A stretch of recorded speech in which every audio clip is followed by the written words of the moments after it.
মানুষকে এখন বেকারত্বে উৎসাহিত করছে না? বেকারত্ব উৎসাহিত করছে কিনা? বাসায় বাসায় কাঠ পাঠায় এখন মানুষকে বেকারত্বে উৎসাহিত করা হচ্ছে। উৎপাদনমুখী অর্থনীতির পরিবর্তে একটা ভোগমুখী একটা অর্থনীতিতে বাংলাদেশকে পরিণত করা হচ্ছে। 5 বছরে 1,20,000 কোটি টাকা উৎপাদনের পরিবর্তে শুধু এক ধরনের ভোগ প্রবণ অর্থনীতিতে ব্যয় করা হচ্ছে। নাম দিয়েছে সেটার ফ্যামিলি কার্ড। আপনারা এই কার্ড পাচ্ছেন না? পাচ্ছেন তো? এই কার্ড যখন দেখবেন এক বান্ডেল হবে, তখন এই বর্ষাকালে বসে কি করবেন? বসে বসে উনু খেলবেন। কার্ড অনেকে মনে করে কার্ড হয়তো ঢুকাইলে টাকা আসবে। আবার একজন 1 লাখ টাকা ইনকাম করবে পরিশ্রম করে, একজন আজারে বসে 20,000 টাকায় বসে থাকবে, ঘরের মধ্যে কাজ করবে না, তাকে আমরা বাসার মধ্যে বসে বসে কার্ড পাঠাবো, এইটাও হবে না। প্রিয় নোয়াপাড়াবাসী, আমাদেরকে আপনারা একটু সহায়তা করেন। আমরা চাই আপনাদের সহায়তা নিয়ে আমরা যে ভবিষ্যৎ বাংলাদেশের এই দায়িত্বটা আপনাদের সহায়তা নিয়ে আমরা পালন করতে চাই। সেটা কাজ হচ্ছে প্রত্যেকটা ভোটারের দরজায় দরজায় নিতে হবে। আজকে অত্যন্ত দুঃখ পাচ্ছি, এতগুলা মানুষ, কোন নারী তেমন একটা উল্লেখযোগ্য দৃশ্যমান কোন নারীদের উপস্থিতি নাই। তবে ভোটের আগে নারীদের দাম বেড়ে যায়।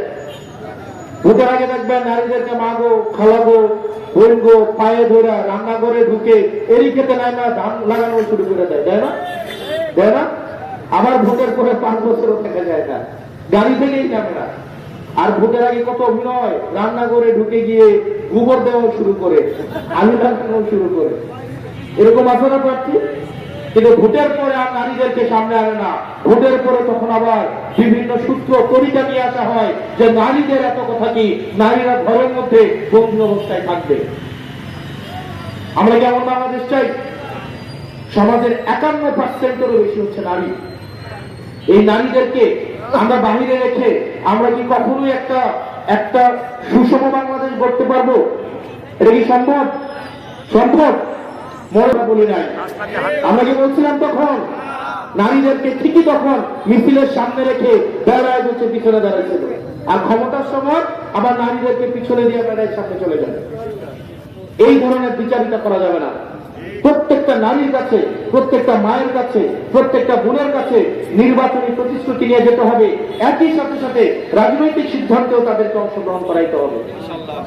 এই জন্য প্রিয় ভয়নগর নোয়াপাড়াবাসী, আপনাদেরকে সিদ্ধান্ত নিতে হবে।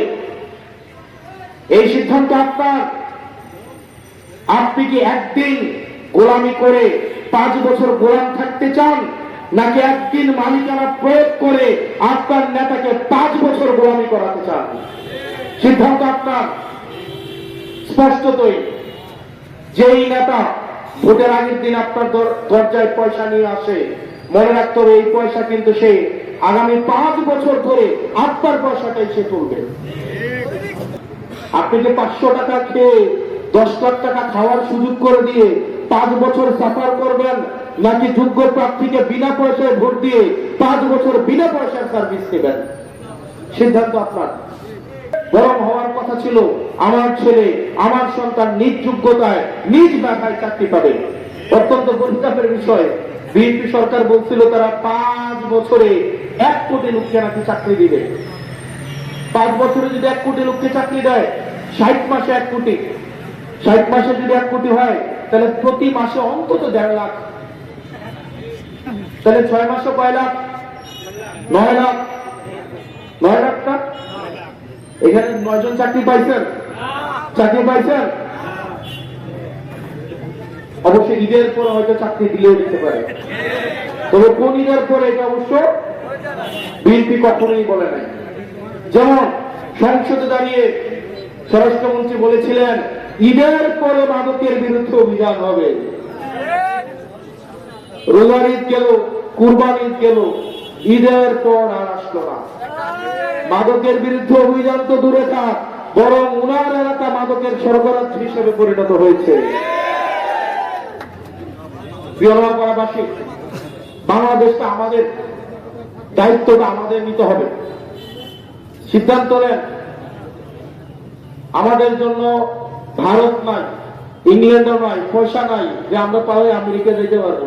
শেষ পর্যন্ত বঙ্গোপসাগর হয়তো যাইতে হবে যদি জনগণের সাথে প্রতারণা করি। বঙ্গোপসাগরে ডুবে মরতে হবে আমাদেরকে, যেহেতু আমাদের পালানোর কোনো সুযোগ নাই, জায়গা নাই, দেশ নাই, অর্থ নাই, পাচার করার মতো টাকা নাই। সুতরাং আমাদের আপনাদের সাথেই থাকতে হবে। নির্ভুল রোগ নির্ণয় সঠিক চিকিৎসার প্রথম ধাপ। আর এই নিশ্চিত স্বাস্থ্য সেবার জন্য কুইন্স হসপিটাল কেন আপনার প্রথম পছন্দ হবে। যশোরে আমরাই দিচ্ছি সর্বাধুনিক ও সর্বোচ্চ কোয়ালিটির মেশিনারিজের নিশ্চয়তা, যেখানে এক ছাদের নিচে সুবিশাল ও মনোরম পরিবেশে সব ধরনের পরীক্ষা নিরীক্ষা করা হয়। আপনার ও আপনার পরিবারের সুস্বাস্থ্য নিশ্চিতে কুইন্স হসপিটাল আছে সবসময় আপনারই পাশে।